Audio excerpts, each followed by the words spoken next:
Secrets of God's में मैं सिद्धार्थ ब्रह्मभट्ट आप सभी का एक बार फिर से स्वागत करता हूं। और इस वीडियो में आपको ये बताऊंगा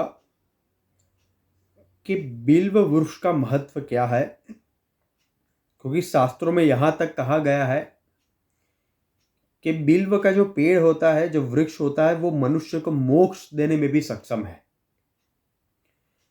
अभी नॉर्थ इंडिया में यानी कि उत्तर में श्रावण की शुरुआत हो चुकी है। हमारे यहाँ पे गुजरात में, महाराष्ट्र में वो थोड़े दिनों के बाद होगी। तो जहाँ पे भी श्रावण की शुरुआत हो चुकी है, सभी को मैं शुभकामनाएं देता हूँ। आशा रखता हूँ कि भगवान शंकर की अब हो सके उतनी भक्ति करें, क्योंकि अंतिम समय में वही काम आता है और कुछ काम नहीं आता। तो श्रावण मास में भगवान शिव की आराधना करते समय बिल्व पत्र का सबसे ज्यादा महत्व है। ये जो कॉम्बिनेशन है शिवलिंग का और बिल्व पत्र का, हमारे शास्त्रों ने यह कहा है कि इससे पवित्र संसार में कोई भी चीज नहीं है। भगवान शंकर के ऊपर बेल्व पत्र चढ़ाना, अगर एक बेल्व पत्र भी आपने अगर चढ़ा दिया हो तो आपके सभी पाप नष्ट हो जाते हैं। अभी इसकी उत्पत्ति यानी कि बेल्व के वृक्ष की उत्पत्ति कैसे हुई, स्कंद पुराण के आधार पर मैं आपको बता रहा हूं कि माता पार्वती के पसीने की बूंद एक बार मंदराचल पर्वत के ऊपर गिर गई और उससे बेल का वृक्ष निकल आया। कहते हैं कि माता जगदम्बा आदिशक्ति, जो भगवान शंकर की शक्ति है, माता पार्वती जगदम्बा, उनके सभी रूप बेल्व वृक्ष के अंदर वो निवास करते हैं। शास्त्रों में कहा गया है कि इस पेड़ की जड़ में माता गिरिजा निवास करती है, जो गिरिजा कहलाती है, यानी कि गिरिराज भगवान शंकर की पत्नी, वो इसकी पेड़ के जड़ में निवास करती है।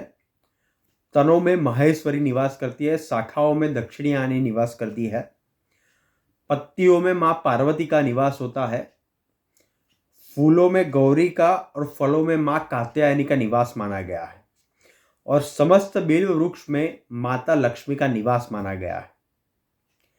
तो बेल पत्रों में माता पार्वती का प्रतिबिंब माना जाता है, और प्रतिबिंब होने के कारण ये भगवान शिव के ऊपर चढ़ाया जाता है। इसलिए भगवान शंकर बेल पत्र चढ़ाने से सबसे ज्यादा प्रसन्न होते हैं।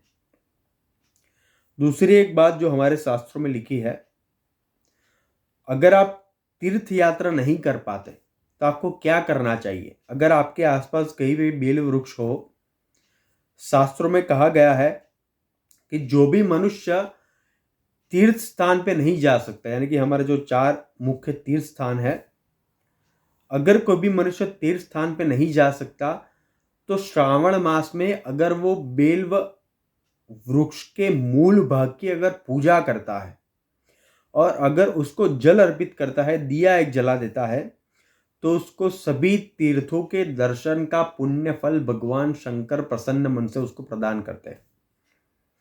तो श्रावण मास में अगर आप कुछ नहीं कर पाते, अगर आपके आसपास के भी बेल का अगर वृक्ष हो, तो उसके मूल भाग की आप पूजा करें। पूजा करने के बाद उसको आप जल सिंचन करें और एक घी का एक दिया जला दे।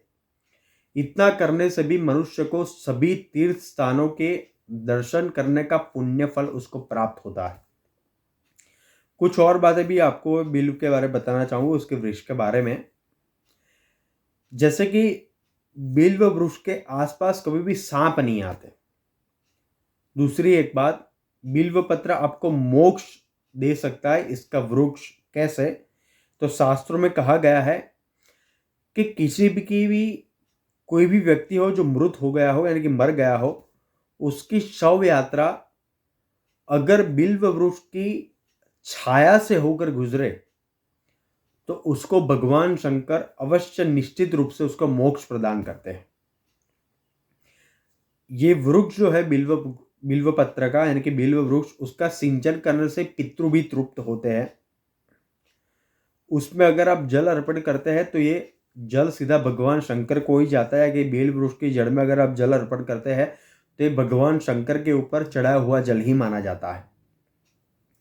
अगर किसी भी मनुष्य को 4, 5, 6 या 7 पत्ते वाला अगर कोई बिल्व पत्र अगर मिल जाए तो समझा कि आप बहुत ही भाग्यशाली है।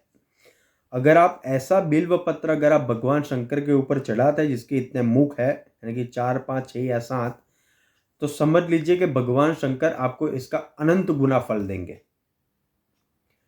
कभी भी बेल वृक्ष को काटा नहीं जाता। शास्त्रों में यह कहा गया है कि बेल वृक्ष को अगर आप काटते हैं तो आपके वंश का नाश होता है। इसका अगर आप पालन करते हैं, उसका अगर सिंचन करते हैं बेल वृक्ष का, तो आपके वंश की वृद्धि होती है। दूसरी एक बात जो साइंटिफिक है, प्रूव हो चुकी है कि वायुमंडल में जितनी भी अशुद्धियां उपलब्ध है उसको सोखने की सबसे ज्यादा क्षमता भी बेल वृक्ष के अंदर ही है। सबसे ज्यादा ऑक्सीजन भी बेल वृक्ष ही देता है।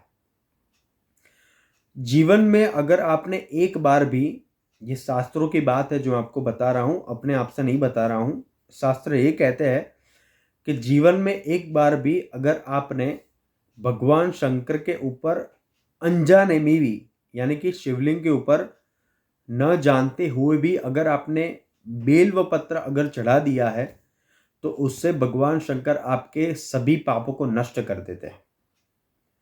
हमारे प्राचीन भारत में तो अगर आप ये सब ग्रंथ पढ़ोगे ऋषि मुनियों के हमारे, तो उसमें तो यहाँ तक बताया गया है कि हमारे जो सिद्ध ऋषि मुनि थे वो बिल्व पत्र और ताम्र धातु यानी कि तांबा, उससे वो सोना निर्माण करने की भी वो लोग विद्या जानते थे। तो बेल वृक्ष का इतना महत्व है। जो भी मनुष्य बेल वृक्ष का सिंचन करता है, बेल वृक्ष को अगर बड़ा करता है, उसका सिंचन करता है, उसकी पूजा करता है, तो निश्चित रूप से ऐसे शिव के भक्त को एक बार अपने जीवन में महादेव का साक्षात्कार करने का फल उसको अवश्य मिलता है, ऐसा शास्त्र कहते हैं। तो धन्यवाद। आप हमारे चैनल पे सब्सक्राइब करें और आप अपने कमेंट्स भी दीजिए। Thank you so much.